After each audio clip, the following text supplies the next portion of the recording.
এদিকে প্রথমে তপসিয়া এবং পরে মেট্রোপলিটনে আজ ঋতব্রত তৃণমূল কংগ্রেসের এই স্বাধীনতা দিবসের অনুষ্ঠানে উপস্থিত রইলেন কালীঘাট তৃণমূলের বিধায়ক কুণাল ঘোষ। বিধায়ক কুণাল ঘোষকে দেখে হতভম্ব হয়ে যায় ঋতব্রত তৃণমূল। শহীদ বেদিতে মাল্যদানের পর কুণাল ঘোষকে বলার জন্য আমন্ত্রণ জানানো হয়।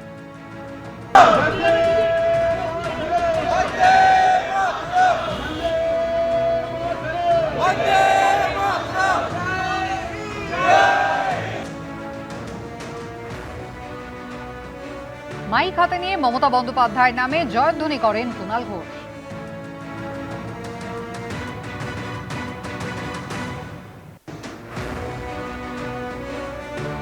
তাকে নিশ্চয়ই সম্মান দেওয়া হয়েছিল, তখন তিনি খারাপ কথা বলেননি।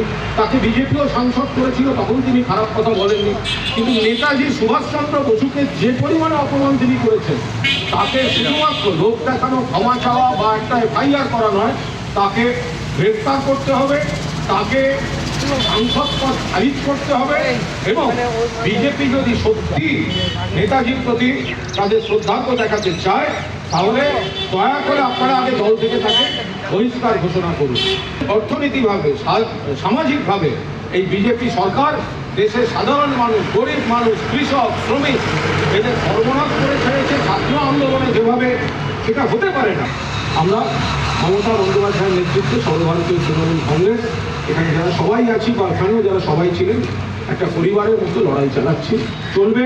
দেশকে প্রণাম, বীর শহীদদের প্রণাম। ধন্যবাদ। এদিকে ঋতব্রত তৃণমূল কংগ্রেসের স্বাধীনতা দিবসের অনুষ্ঠানে আজকে কালীঘাটপন্থী তৃণমূল বিধায়ক কুণাল ঘোষ তিনি পৌঁছে যান। এই নিয়ে কুণাল ঘোষ নিজে কি বলেছেন দেখুন। তো আমি ওখানকার বিধায়ক, আমার দলের নাম করে পতাকা তুলছেন, তো আমি সেই জন্য সেখানে গাড়ি থেকে আচমকা নেমে পড়েছি। আমি নেমে পড়ে আমি এবং আমার যে সহকর্মীরা ছিলেন, আমি ওখানে ঢুকলাম। ওরা ছিলেন একটু আকস্মিক, একটা বিস্মিত তারা হলেন, বুঝতেই পারছিলাম তাদের প্রতিক্রিয়ায়। তো আমি বললাম যে আমি বিধায়ক এই এলাকার, আমার দলের নাম করে পতাকা তোলা হচ্ছে, তাই আমি দাঁড়িয়ে গেছি। আমি তো ওখানে যাব বলে যাইনি, আমি ওখান থেকে ফিরছিলাম, আমি দাঁড়িয়ে গেছি। আর ওটা আমার যাতায়াতের রাস্তা, ওই রুট দিয়ে গেলে।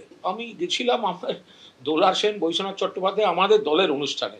তারপর বালির শিবিরের কে কি করছে, এখন যেহেতু আমাদের দলের নাম করে করছে, আর আমি ওখানকার বিধায়ক, তো যাওয়ার সময় আমি দেখি যে কয়েকজন দাঁড়িয়ে আছেন এবং তারা তো আমার পরিচিত মুখ।